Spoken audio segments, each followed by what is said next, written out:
ધોરણ 8 ગણિત ચેપ્ટર 1 સમય સંખ્યાઓ સ્વઅધ્યયન પોથીના જવાબ જોઈએ। પ્રશ્ન પહેલો છે સાચો વિકલ્પ, તો એમાં આવશે બી -11/5। બીજો વિકલ્પ એમાં એ 0। ત્રીજો વિકલ્પ એમાં ડી ક્રમનો ગુણધર્મ। ચોથા વિકલ્પમાં સી -7/15 અને પાંચમા વિકલ્પમાં સી સમય સંખ્યા। છઠ્ઠા વિકલ્પમાં પણ સી 1/2, સાતમા વિકલ્પમાં ડી 3, આઠમા વિકલ્પમાં ડી, બી અને સી બંને જવાબ સાચા છે।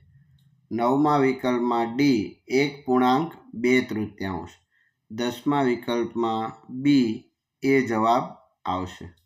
હવે છે ખરા ખોટા, તો પહેલું વાક્ય ખોટું, બીજું પણ ખોટું, ત્રીજું સાચું, ચોથું ખોટું અને પાંચમું સાચું। ત્રીજો પ્રશ્ન છે કયો ગુણધર્મનો ઉપયોગ થયો છે તે જણાવવાનું છે। પહેલા માટે સરવાળા માટે ક્રમનો ગુણધર્મ, બીજામાં સરવાળા માટે જૂથનો ગુણધર્મ, ત્રીજામાં ગુણાકાર માટે વિભાજનનો ગુણધર્મ। ચોથો પ્રશ્ન સમય સંખ્યાના યોગ્ય ગુણધર્મનો ઉપયોગ કરી સાદુરૂપ આપો। તો સૌપ્રથમ સમાન છેદવાળા પદો છે એને સાથે લેતા 2/9 વત્તા 7/9 વત્તા 5/11 વત્તા 6/11। હવે છેદ સરખો હોવાથી અંશનો સરવાળો તો 2 + 7 એટલે 9 અને 5 + 6 એટલે 11। હવે 9/9 છેદ ઉડશે એટલે 1 જવાબ આવશે। એવી જ રીતે 11/11 છેદ ઉડશે એટલે 1 જવાબ, એટલે 1 + 1 એટલે 2 જવાબ આવશે। બીજું છે એમાં છેદ ઉડાડીશું 3 અને 9 3 તેરી 9। એવી જ રીતે બીજા પદમાં પણ 3 અને 9 તો ગુણાકાર હોવાથી છેદ ઉડશે, એટલે આ રીતનું પદ વધશે 1/2 ગુણ્યા 13/3। હવે અંશનો અંશ સાથે અને છેદનો છેદ સાથે ગુણાકાર એટલે 13/6। એવી જ રીતે બીજી રકમમાં 1 × 7 અને 2 × 6।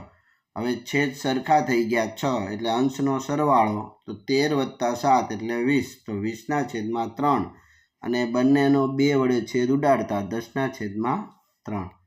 ત્રીજો દાખલો એમાં છેદ ઉડાડી આ મુજબ દાખલો ગણવાનો છે। છેદ સરખો થાય એટલે અંશનો સરવાળો 6/3, છેદ ઉડે એટલે 2 જવાબ આવશે।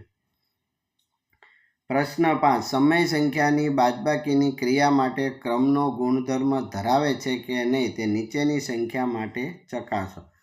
તો પહેલી સંખ્યા તો ડાબી બાજુ અને જમણી બાજુ તો બરાબર નથી, એટલે ક્રમનો ગુણધર્મ જળવાતો નથી। એવી જ રીતે આગળ બીજો દાખલો છે, તો એમાં ડાબી બાજુ -45/42 અને જમણી બાજુ પણ એ જ જવાબ આવે છે, માટે ગુણાકાર માટે જૂથનો નિયમ જળવાય છે। પ્રશ્ન 7 છે એક્સની કઈ કિંમત લઈ શકાય।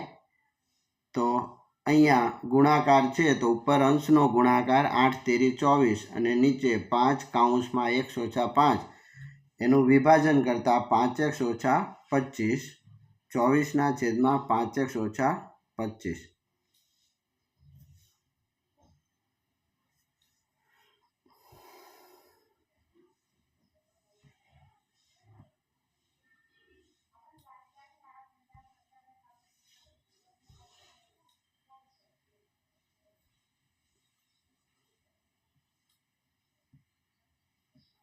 આગળ જોઈએ તો અહીંયા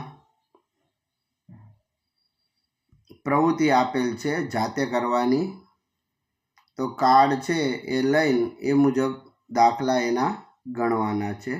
આભાર મિત્રો।